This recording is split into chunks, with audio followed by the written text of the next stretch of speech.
नमस्कार दोस्तों, मैं पद्मजा भुवनेश्वर ब्लेसिंग टीम से। हम चर्चा कर रहे हैं तरकम सरदयाल जी की द्वारा लिखी हुई किताब कर्म और पुनर्जन्म के 8वें chapter the other world and karma के बारे में। हमने पिछले प्रकरण में हमने जाना था कि जो कर्म है वो जो कर्म को बदलना है या फिर जो कोई भी चेंजेस करना है कर्म के लिए, तो हमें इसी फिज़िकल प्लेन में ही करना होगा।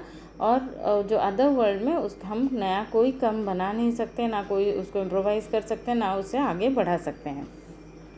आइए दोस्तों, आगे की चर्चा आज जारी रखते हैं।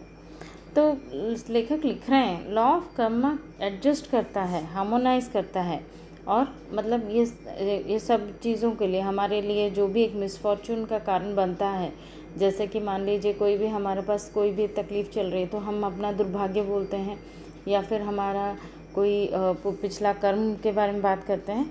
तो उन सब के लिए जो कारण है वो कारणों को वो एडजस्ट करता है, हार्मोनाइज करता है और लेके आता है हमारे जीवन में, ताकि उसका फल क्या है, ताकि उस कर्म को हम काट के ख़त्म हो जाए। मतलब कर्म को नष्ट करना है, जो कर्म है उसके गलती जो की है हमें उसका इफ़ेक्ट लेके ख़त्म करना है। तो बेस्ट वे क्या है, बेस्ट पॉलिसी क्या है कर्म को काटने का? तो कर्म को काटने का best policy is cooperation with law of Karma.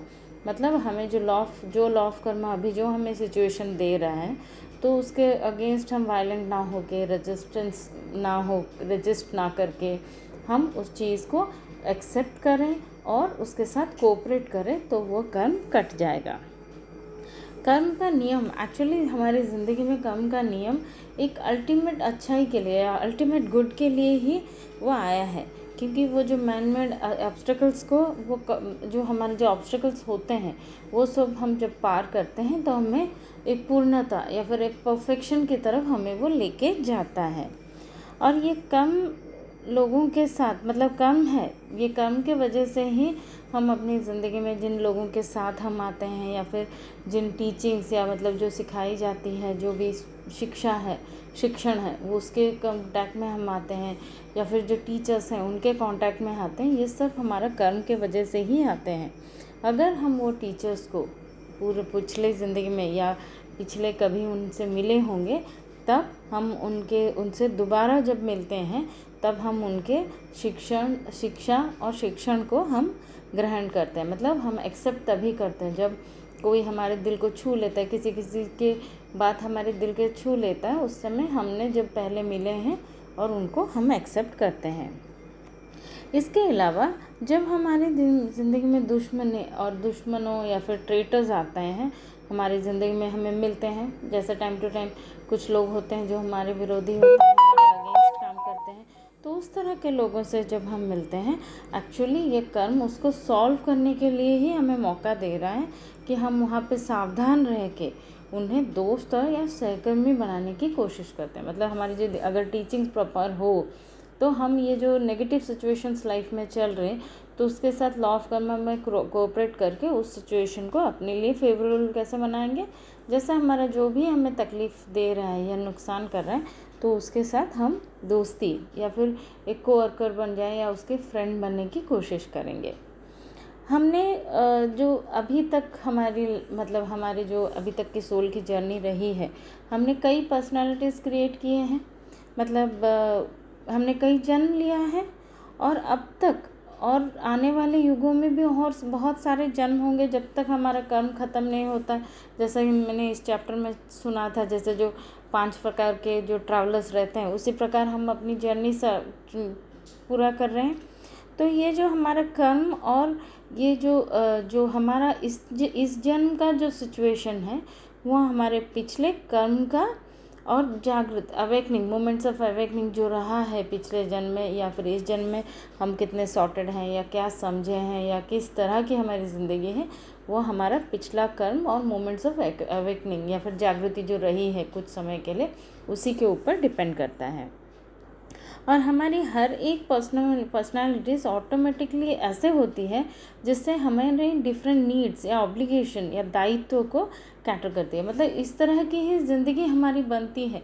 जिस तरह का हमें कर्म काटना है तो उस तरह का सिचुएशन किस तरह हमारी ज़िंदगी में आए उसी तरह की हमारी पर्सनालिटी रहती है।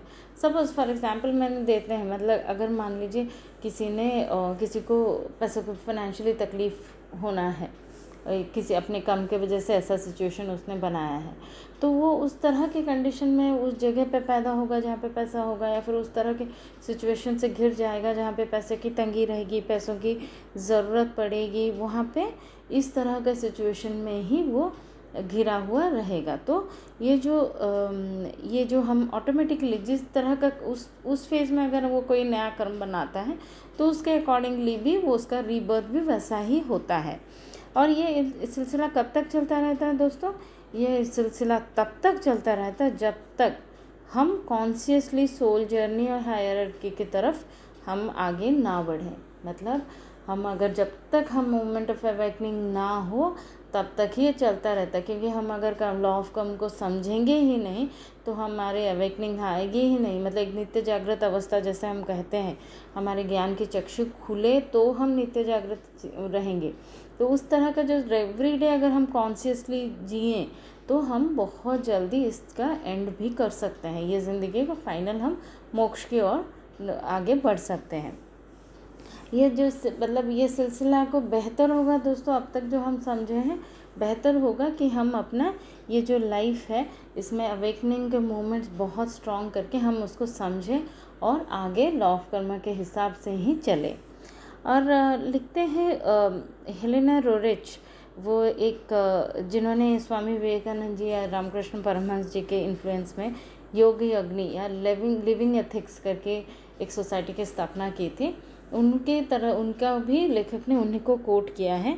उनकी कुछ बातें हैं जो उन्होंने कोट किया है। उन्होंने कहा, पृथ्वी पर कुछ भी यहाँ महसूस नहीं किया जाता है वो वास्तविक दुनिया में वास्तविक नहीं होगा। मतलब जो भी है यहाँ पे इस दुनिया में जो भी अर्थ में रियलाइज़ नहीं किया गया है वो सूक्ष्म वर्ल्ड में हम रियलाइज़ नहीं कर सकते। मतलब सूक्ष्म वर्ल्ड मतलब सटल वर्ल्ड बोल रहे हैं, सटल वर्ल्ड में हम उस चीज़ को महसूस नहीं कर सकते। मतलब जो भी यहाँ पे हमें रियलाइजेशन होगी वहाँ पे हमारा कुछ भी वहाँ पे अचीव हम नहीं कर पाएंगे सटल वर्ल्ड में। और दूसरा पॉइंट बोलती हैं, जैसे हमें जैसी ज़िंदगी चाहिए हमें वो हमें सूक्ष्म वर्ल्ड, हम जब हमारी मौत के बाद हम जब वो सटल वर्ल्ड में जाएंगे तो हमें नॉलेज लेने के लिए जो चाहिए उसके लिए सीड हमें अभी डालना होगा। फिज़िकल प्लेन में ही हमें वो सीड्स डालना होगा ताकि हमें वो सटल वर्ल्ड में हमें वो जो नॉलेज है वो हम उसको ग्रास्प कर पाएँ, क्योंकि अदरवाइज़ हम सोते हुए भी निकल जाता है, जैसा वो फेज़ है वैसा ही कहते हैं। और थर्ड पॉइंट उन्होंने लिखा है, वो जो सटल वर्ल्ड जो है वो वर्ल्ड ऑफ इफ़ेक्ट है। वहाँ पे सिर्फ इफ़ेक्ट ही देख रहे हैं, हम कोई नया कर्म नहीं बना रहे हैं या फिर नया कुछ उसका इम्प्रूवमेंट कुछ नहीं कर पा रहे। तो बेहतर होगा हम जितना भी यहाँ पे ही हम उसके लिए जो अपनी सोल की जर्नी या फिर आगे बढ़ने के लिए हमें खुद को प्रिपेयर करना होगा। और ये जो यहाँ पे और भी लिखते हैं, जो भी it is impossible to outlive vices in subtle world. तो वहाँ पे हमारा जो वाइसेस है, हमारे जो कोई भी गलत आदत है या गलत गुण है या गलत चीज़ें हैं, जो जैसे भी हमारे वाइसेस जिसको कहते हैं, वहाँ पे सटल वर्ल्ड में उनके ऊपर काम करना पॉसिबल नहीं होता है। यहाँ पे हम अर्थ में ही मतलब फिज़िकल प्लेन में ही हमें जो एनर्जी के इम्पल्सेस मिलते हैं और जो हमें ऐसे सिचुएशंस मिलती हैं जिसको हम वो ज्ञान को यूज़ करके हम अपनी ज़िंदगी में चेंजेस ला सकते हैं। बस हम अपना इफ़ेक्ट ही देख रहे हैं, वहाँ पे कुछ नहीं हो रहा है, बस इफ़ेक्ट ही देख रहे हैं और कुछ भी नहीं हो रहा है। तो और भी लेखक वहाँ पे जो हेलेना मैम उन्होंने और भी मेंशन किया है कि हम गाइड्स की मदद से हम सटल वर्ल्ड में हमारे जो मतलब अनकटे कर्म को हमने किया है यहाँ पे, पर उसका फल हमने भोगा नहीं या फिर परिणाम हमने देखा नहीं, तो हम उसको वो जो इफ़ेक्ट्स हैं वहाँ पे देखते हैं और खुद के ही प्रकार मतलब खुद को इस प्रकार तैयार करते हैं नेक्स्ट बर्थ के लिए, जिसमें हमें उन वाइसेस को या ख़राब आदत जो है हमारी जो चीज़ है उसके ऊपर जीत पा सकें या कॉन्कर कर सकते हैं। मतलब हमारी जो वहाँ पे जाके हम एक डिसीजन लेते हैं कि आगे का लाइफ हमारा कैसा होगा, उस तरफ से हमारी तैयारी होती है। और लिखते हैं जो भी हमारी for the transmutation and sublimation of energies passion we need our earthly physical laboratory in which we are united transmuted and element of all worlds। मतलब ये जो हमारी जो एक उन्होंने फिज़िकल वर्ल्ड को एक लेबोरेटरी के हिसाब से एक बताया है कि यहाँ पे ही वहाँ पे जो भी आप इफ़ेक्ट ही देख रहे हैं, यहाँ पे जो एक्सपेरिमेंट हमें करना है ये यही होगा। आप खुद में चेंजेस लाना है या जो भी सिचुएशन में चेंज लाना है या जो भी करना है, इसी वर्ल्ड में ही ये फिज़िकल प्लेन को एक लैब समझ लीजिए, यहीं पे ही ये टेस्ट होगा। टेस्ट का रिज़ल्ट भी है, मतलब यहाँ पे जो होगा टेस्ट, वहाँ का रिज़ल्ट हम वहाँ देखेंगे।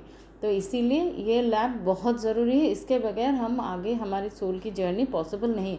मतलब सबटल वर्ल्ड में जा सकते हैं, बट जो जर्नी जो हमें हमारी जो इम्प्रूवमेंट हमारी सोल की जो अपलिफ्टमेंट जो सोल की या हायर एनर्जीज़ के लिए हमारे जो काम करना है वो सब इसी फिज़िकल वर्ल्ड में करना है। मतलब यहाँ पे sowing is here reaping is there, उनके बाद का फाइनल मतलब यही है कि जो सोइंग आप यहाँ पे बीज डालेंगे वहाँ पे आप फसल काटेंगे। समझ लीजिए यही सिचुएशन है कि फ़िज़िकल वर्ल्ड में ही हमें जो कुछ भी करना है फ़िज़िकल वर्ल्ड में है, वहाँ पे बस मान लीजिए एंजॉय ही करना है, क्योंकि वहाँ पे हम फसल काटेंगे। अच्छी बीज लगाएंगे, अच्छी चीज़ें लगाएंगे तो वहाँ पे अच्छी फसल काटेंगे, और बुरी चीज़ों का रहेगा तो वहीं बुरा चीज़ों का देखेंगे। और लेखक इस चीज़ को यहीं पे ख़त्म करते हैं और बोलते हैं कि मोस्ट ऑफ़ द प्रॉब्लम्स, हमारी जो मानवता के अधिकांश समस्याओं का जो कर्म का कानून या पुनर्जन्म के कानून के बारे में अगर हम लोगों को शिक्षित कर दिया जाए तो बहुत कुछ प्रॉब्लम सॉल्व हो जाएगा। जब इन दोनों कानून से लोग एनलाइटन होते हैं तो व्यक्तिगत, राष्ट्रीय, अंतर्राष्ट्रीय अपराध गायब हो जाएंगे। मतलब लोग अपराध करने से डरेंगे कि इस आगे चल के क्या होना है। तो उस हिसाब से हमें सभी को अगर एजुकेट हो जाए तो ये सिचुएशन बहुत कुछ सॉल्व हो जाएगा।